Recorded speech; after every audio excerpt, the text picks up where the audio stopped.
I have a video here for you today from a journalist and author called Ian Dunt. Now in this video he's going to spell out how fabulous multiculturalism is, and he's going to give you his position on why it's been such a roaring success and why people like me are hateful and nasty people for voting for reform. There is another story about what's happened in this country over the last few years that no one wants to tell. Please. Which is that it's just the most extraordinary experiment in multicultural living. One that is far more impressive than what's happened in France, which I feel weird about because I'm kind of sympathetic towards some of the ideas in France around secularism. I know that they have a lot to protect there. But we haven't asked people to conform to some solid steel of identity in the middle in the way that they have in France. It's actually been much more benign, weirdly, than in the US, which seems like it has a more relaxed attitude towards multiculturalism. But actually, it's worked far better here. When you walk around British cities, large British towns, what you find is despite all this poison and this hate, people just get on really well. They have a really easy manner of getting on with one another. That this country, actually in quite modest, subtle ways, brings people into the fold, which can be as easy as having a Muslim family on EastEnders, representing Sikhs in this way on that TV program, or just the role of food and of music, that actually it's been an extraordinary success. And that is not some kind of coincidence that happened here. It happened because we're an island nation, and it was clear to us from the very beginning, for hundreds of years, that success for us is in openness. Openness to trade, openness to people, openness to ideas. That is what we have been. We've succeeded in an extraordinary way, economically and culturally, because of that. And now we've decided that we're just going to start closing it down, pulverizing ourselves morally and socially and economically for a very tawdry, ugly little dream that one fag-stained man happened to dream up in the back of a pub. And that seems like a very, very sad state of affairs to me. So according to Mr. Dunt, multiculturalism has been an absolute roaring success, and we should all be really happy with it. And so here's London as an example in 1961, and this is with reference to Mr. Dunt's multicultural experiment statement that he made. And so as you'll see here, London in 1961 was 97.7% white. So we can say over the last 60 plus years that we have took on the great experiment to see what happens when we import the third world into our capital city, and we get to see what the results of all that are. And so what happens when you fast forward? Well, then you get to 1971. And as we go through the gears here, you'll see exactly where this percentage goes. And it happens very, very quickly from the 90s when Tony Blair came in. And as you move into the 2000s, it really does step up a gear. And, 2011's around that time that the Tories come into power. And now, of course, 36, so about a third of London is white. And I would put it to you that this is the cultural smashing of one of the greatest capital cities of the world right in front of our eyes. And when you're listening to a liberal talk, they always slip these things in. The music. Oh, yes, the music. Well, Mr. Dunt, we did have our own music scene. We had quite a good music scene, I would say, towards the end of last century. I don't think anybody can argue with that, particularly in the 80s and 90s, centred around the Manchester music scene. We were rocking on back then, and we were doing okay in producing our own levels of music. And then, of course, we get the food. And, as much as I do like a curry, as much as the next man, you can almost see it there. You can see your pint of lager here, your pompadums in the middle with your mango chutney and all of that. And then you've got your massive coriander naan there and, your chicken keema and phyllo rice. But you can almost guarantee one thing, that the meal that you're eating there isn't very good for your health at all. And, for millennia in this country, we've had something called food.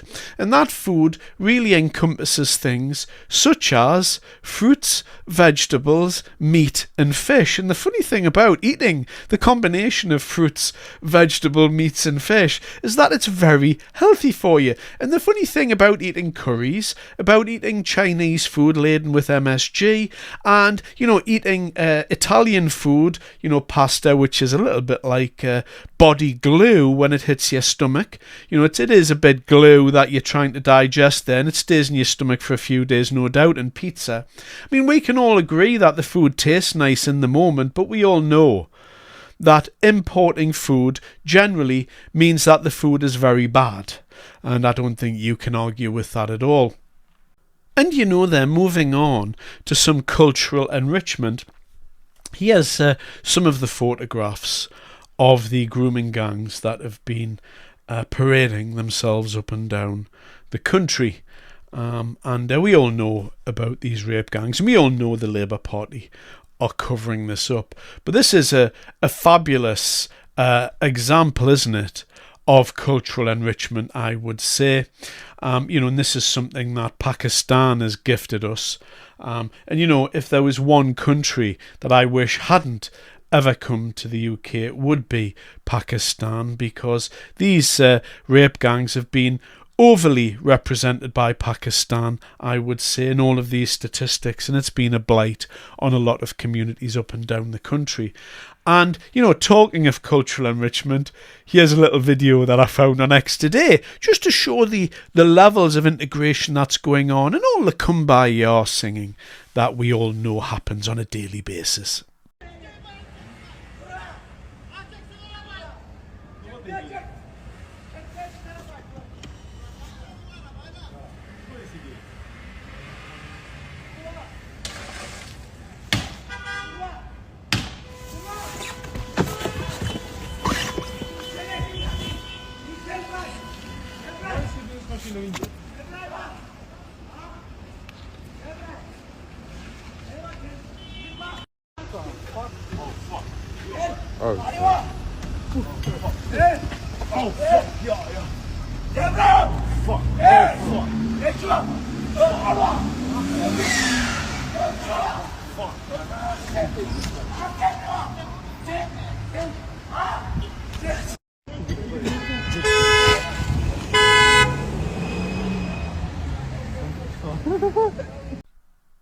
The problem with intellectual types like Ian Dunt is that they always refer back to the words that I was talking about in a video earlier this week about the tolerance, compassion, friendliness, and open to new ideas.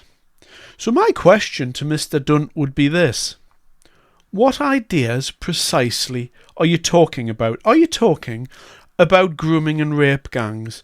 Are you talking about shit music, or is it in fact the shit food that has been imported into our country from the third world? That tastes so nice after a few jars, after you've been to the local club, no doubt, but we all know is bringing death ever closer to us on a daily basis. Is that the brand new ideas? Because I'm struggling, to be honest, Mr. Dunt, with looking at these new cultural ideas, and instead I think it's pretty obvious to all that this multicultural experiment that you're talking about is really the cultural smashing of one of the greatest countries and greatest capital cities in the world. And you saw the demographic replacement there of London. A third is now white, and to be honest, I don't go down London anymore. It's not really a nice place, and for all that the Liberals want to tell you that all of these crime statistics are great and you haven't got to worry about anything, it's a right-wing conspiracy, didn't you know? We all know that that's not true. You don't wear a nice watch in London. You certainly, down Oxford Street, the police tell you, and in fact there's signs in the road saying, do not openly use your phone as you walk up and down this street unless you want it taken off and snatched out of your hand. I pretty much guarantee you that never used to happen. And so I'm still struggling to find these new ideas that we've been given, this openness of society that Mr. Dunn wants to talk about, where the benefits are in terms of music, culture and food. And really, when we're talking about these ideals that is always thrown in our face, the food, well, we already had the recipes. The culture, well, we already had the best culture. A little bit of culture is fine. But if you're going to replace 2/3 of the population throughout the country, as has happened in London and as is going to happen throughout the rest of the country, then that's not enrichment. That's a takeover. And that's a smashing of our country. And this experiment that we've witnessed is going to destroy this country. It's going to destroy it to the point where we're going to exist in such a low trust society that is so unrecognisable to us, as it will be a new country. And so the whole position that Ian Dunn takes there about cultural enrichment and how these new ideas make our society better, the reality is that we don't have a society left. We've just got a hodgepodge of third world bullshit, which includes crime and everything else that we see on our streets on a daily basis, and it's not really to the benefit of the British people. It's these international globalists that are set on population replacement, as Mr. Dunn is one to do, this international mindset that pervades all of the elitist thinking that we see out there. And this hasn't been good for Britain. And I think anybody with 2 brain cells to rub together can refute everything that Mr. Dunn said there as being completely silly. These aren't arguments. These are, a child's musings, in my opinion. Thanks very much for your time.